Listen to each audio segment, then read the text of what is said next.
Restaurante brasileiro pega fogo e afeta encontro da Comic Con na Califórnia. Nova audiência revela mais detalhes sobre morte de brasileira no mês passado no Michigan. Brasileiro é indiciado por grande júri federal de Boston por reentrada ilegal nos Estados Unidos após deportação. Illinois recebe grupo empresarial e acadêmico do Mato Grosso para estreitar laços. E a gente mostra como vai funcionar em Orlando um programa brasileiro de futebol voltado para crianças e adolescentes. Durante o intensivão, os craques do futuro vão enfrentar uma maratona de treinamento físico, técnico, tático e mental.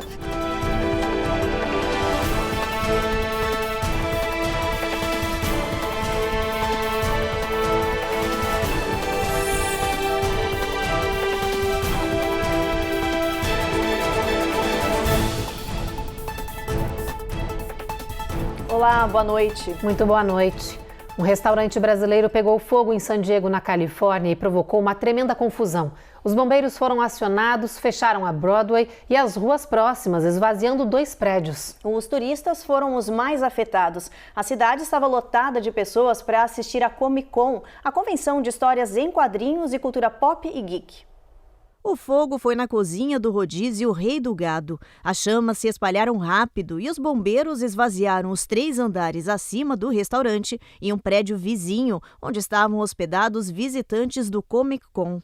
Uma exibição de cinema com 1.200 convidados que acontecia em um local próximo foi paralisada. E uma rua da Broadway também foi fechada por prevenção e para a realização dos trabalhos dos bombeiros. As chamas só foram controladas depois de 1 hora de trabalho intenso. No final, ficou visível o tamanho do estrago. Parte do telhado do restaurante brasileiro ficou destruído. O local está temporariamente fechado. Uma investigação apura se o incêndio foi criminoso ou não. Ninguém ficou ferido. A gente fala agora do caso da brasileira encontrada numa área rural, sem vida, sem roupas, na beira de uma estrada no Michigan. A polícia indicou que os resultados preliminares da autópsia confirmam que Susan Barbosa foi assassinada. Os dados foram divulgados pela promotoria na segunda audiência do caso. Os resultados preliminares confirmaram um homicídio. O principal suspeito de ter cometido o crime continua sendo Farid Hajar, de 57 anos. Na corte foi revelado ainda que a polícia conversou com uma outra mulher que estava na casa junto com a brasileira e o suspeito. Ela contou que todos beberam muito e que acabou indo embora quando a brasileira e Hajar foram para uma outra sala para supostamente usar drogas. A investigação prossegue em sigilo. O juiz negou baixar a fiança de $2 milhões para Farid Hajar. Até agora, se sabe que vídeos de segurança mostram Susan Christian Barbosa pela última vez entrando na casa de Farid. Mais tarde, o suspeito sai de carro sozinho. E o corpo da brasileira só foi encontrado mutilado em uma área rural 1 semana depois. Susan viajou aos Estados Unidos para negócios em junho. A ideia era expandir o comércio da família, que fica em Minas Gerais. A brasileira sumiu no dia 22 de junho. E parentes de Susan ainda aguardam a conclusão do caso e o motivo da morte. Um brasileiro foi indiciado por um júri federal em Boston, Massachusetts, por reentrada ilegal aqui nos Estados Unidos. Ele tinha sido deportado, mas voltou a entrar no território americano de forma ilegal. A notícia foi destaque no site da Procuradoria-Geral de Justiça.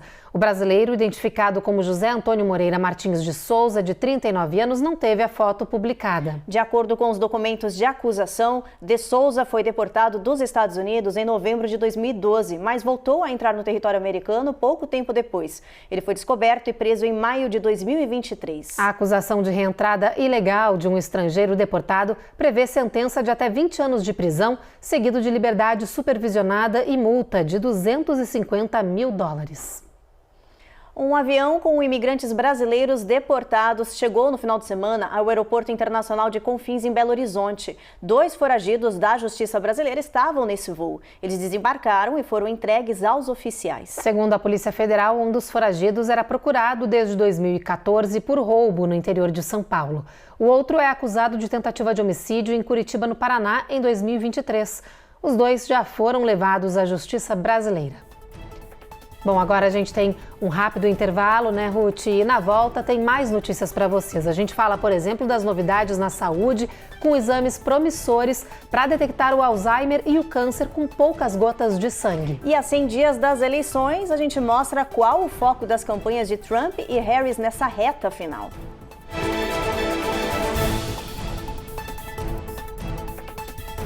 Américas no ar. Oferecimento Rejab Chip. Melhore agora a sua qualidade de vida. Uninter, a melhor faculdade para brasileiros nos Estados Unidos. Acesse uninteramericas.com e inscreva-se já.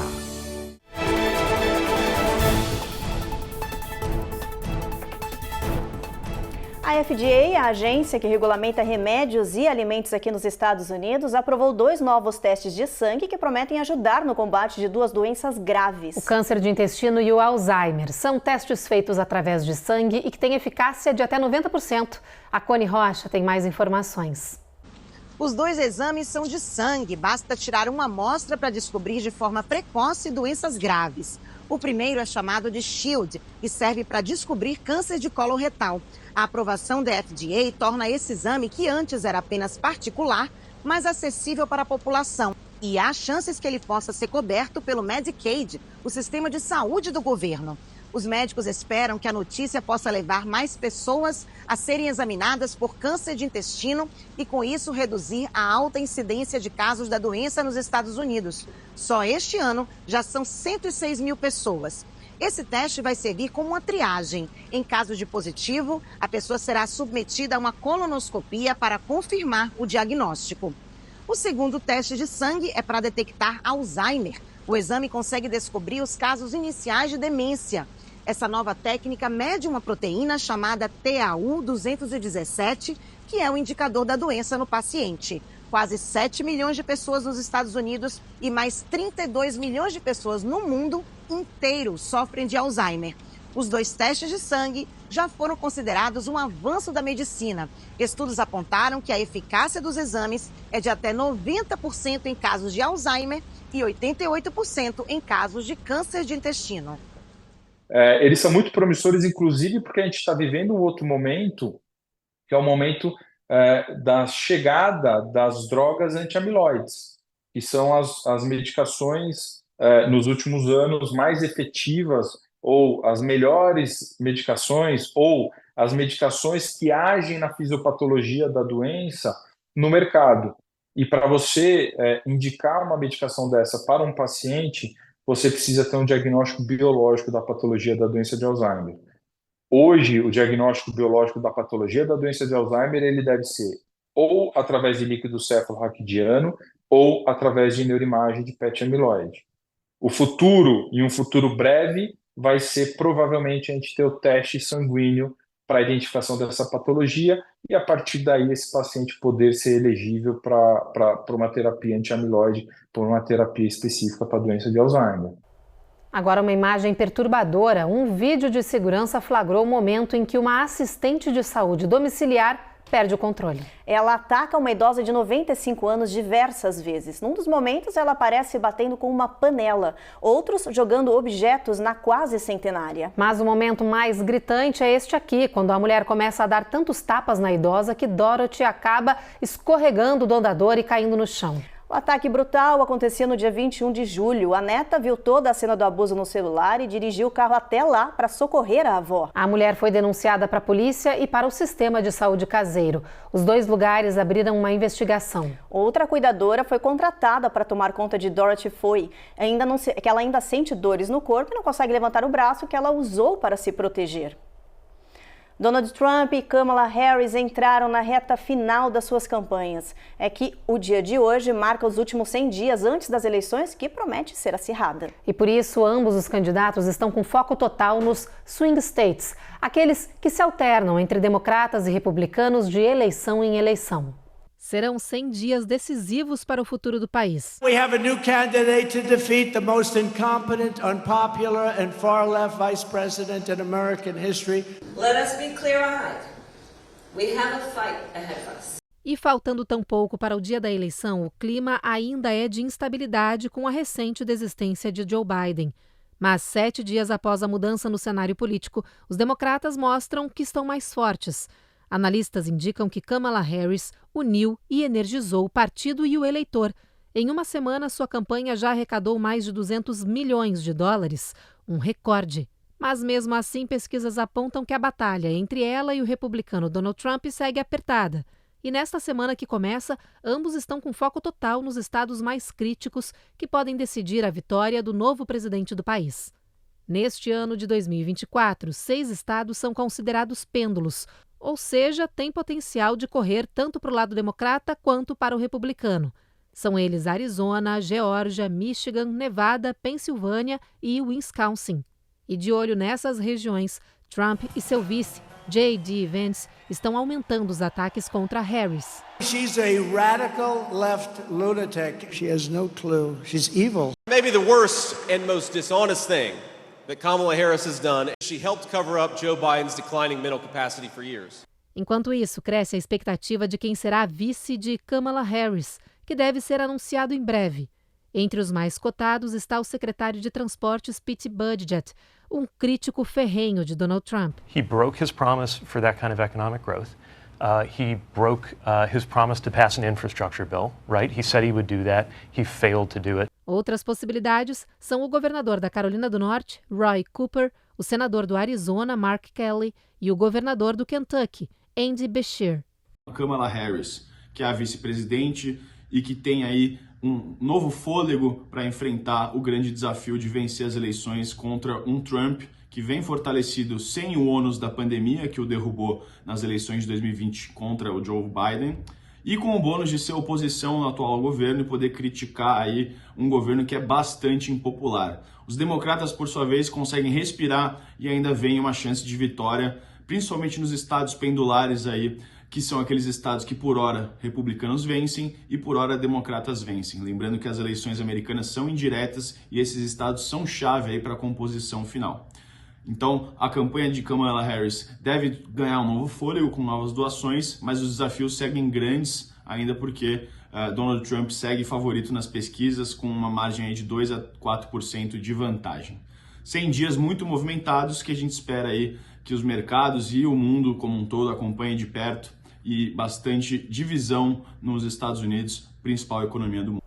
Escalada de tensão no Oriente Médio. Israel prometeu revidar com violência os ataques do grupo libanês Hezbollah nas colinas de Golã. No final de semana, o grupo xiita disparou mísseis contra a região, matando crianças e adolescentes. As últimas informações da guerra você acompanha agora com Matias Brotero. Um foguete lançado do Líbano deixou crianças mortas aqui no norte de Israel. O exército acusa o Hezbollah de ter realizado o ataque. Em visita ao local do ataque, Benjamin Netanyahu prometeu hoje uma resposta dura ao bombardeio que deixou 12 crianças e adolescentes de 11 a 16 anos mortos e ao menos 30 pessoas feridas no sábado. Manifestantes protestaram contra a visita do primeiro-ministro à cidade de Majd al-Shams, nas colinas de Golã. O foguete explodiu em um campo onde as crianças jogavam bola. Estilhaços deixaram marcas por todos os lados. O Hezbollah, aliado do Hamas, nega a responsabilidade do ataque. Israel, por outro lado, garante que o lançamento do foguete foi feito pelo grupo terrorista do Líbano. Milhares de pessoas participaram das cerimônias de enterro das vítimas que começaram no domingo. Hoje, as forças de Israel informaram que destruíram um lançador que tinha disparado ao menos 20 foguetes contra o norte de Israel. A Força Aérea também eliminou estruturas usadas por terroristas. De Majd al-Shams, Matias Brotero para o Américas no Ar. No próximo bloco, Illinois recebe grupo empresarial e acadêmico do Mato Grosso para estreitar laços. E candidata ao governo de New Hampshire foca na comunidade brasileira da região, que cresce a cada ano.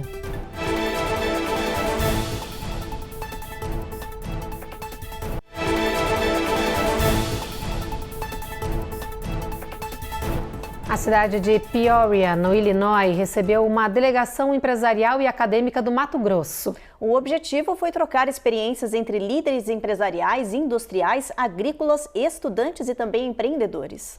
O encontro foi considerado um sucesso. A delegação brasileira e a comunidade Peoria estreitaram os laços e fecharam várias parcerias que vão ajudar a desenvolver o comércio local e a exportar serviços, talentos e empreendedorismo.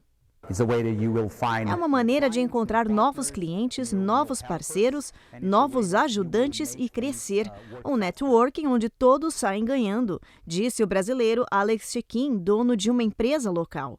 O Consulado do Brasil e outras autoridades estavam presentes nesse encontro que abriu as portas para eventos inovadores e futuras conexões com foco no setor agrícola e econômico. Várias startups estavam presentes.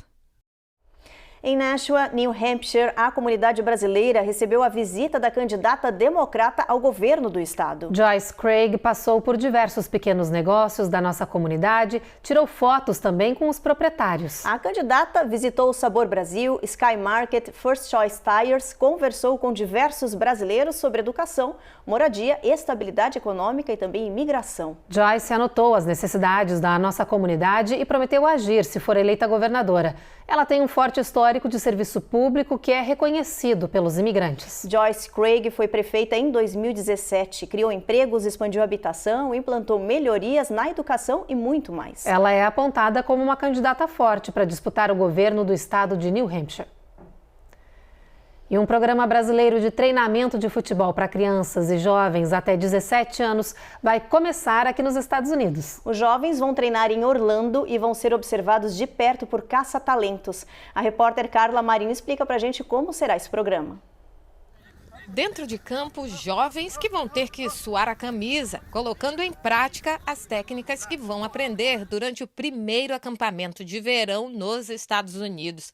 O Flamengo Soccer Camp, que começou hoje e termina no dia 2 de agosto, é um programa de treinamento intensivo de futebol com a mesma metodologia da escola no Brasil.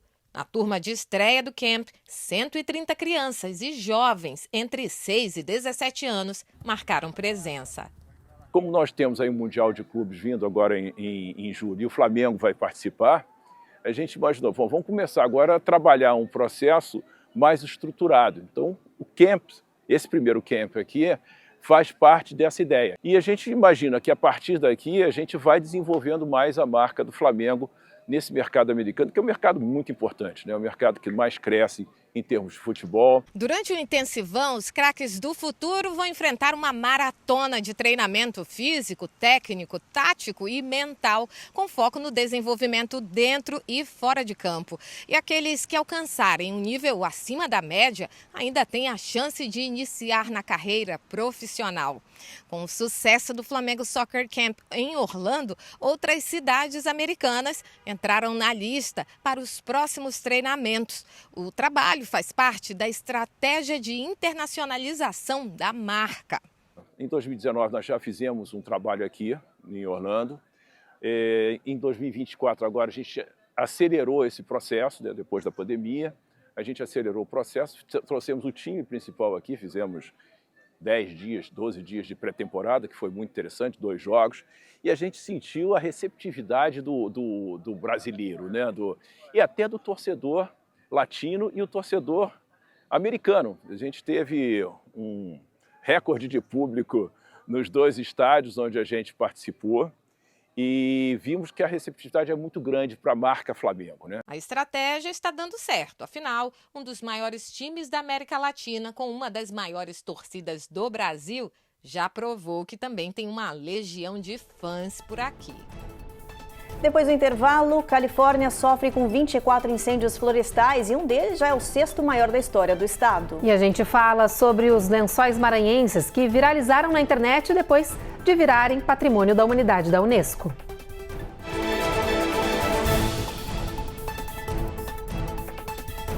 Américas no Ar. Oferecimento. Rejab Ship. Melhore agora a sua qualidade de vida. Uninter. A melhor faculdade para brasileiros nos Estados Unidos. Acesse uninteraméricas.com e inscreva-se já.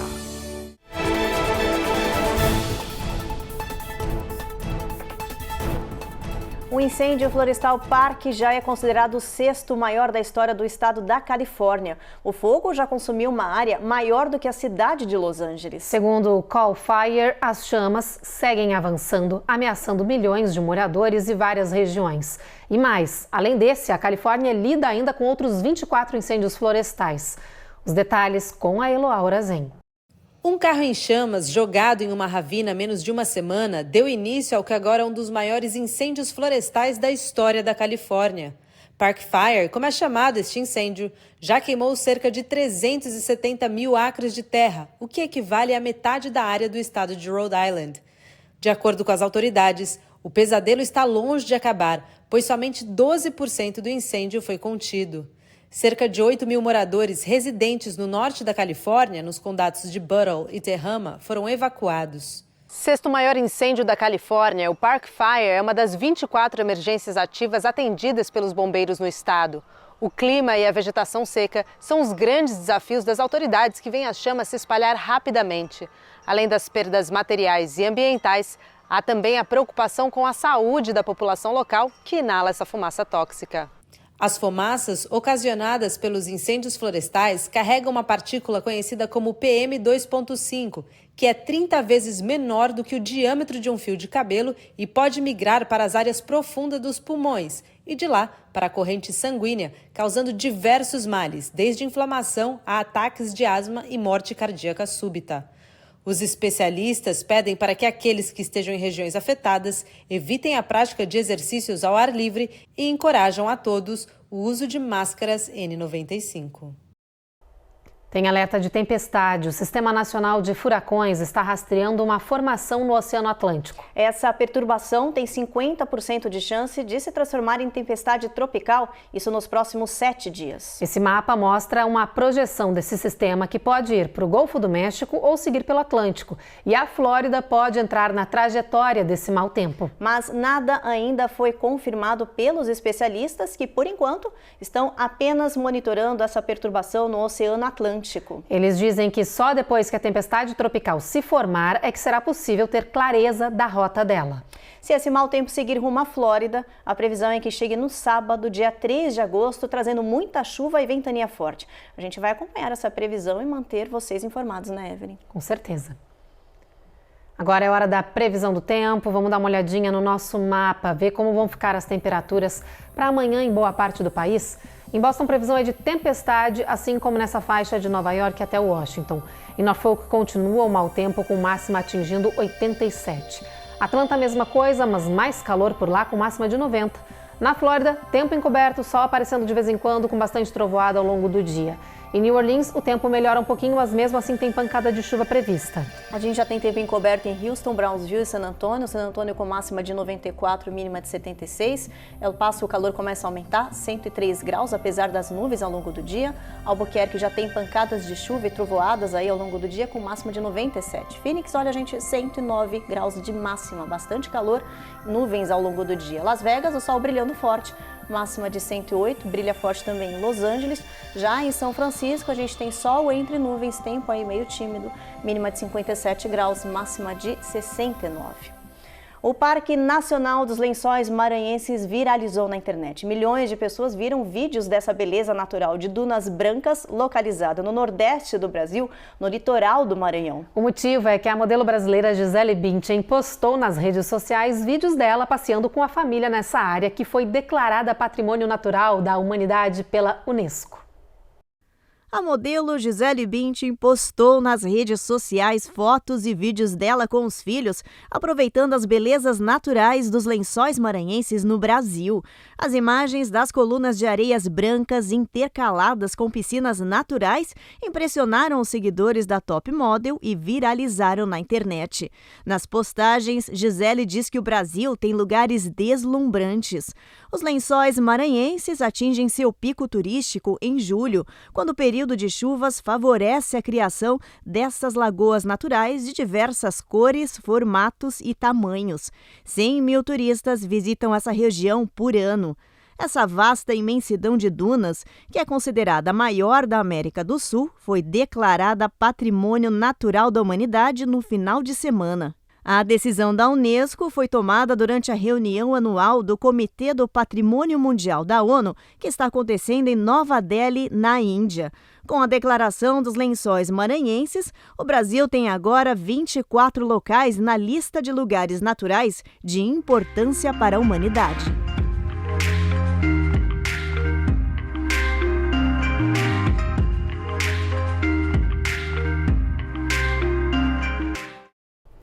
E o Jornal Américas no Ar de hoje termina agora.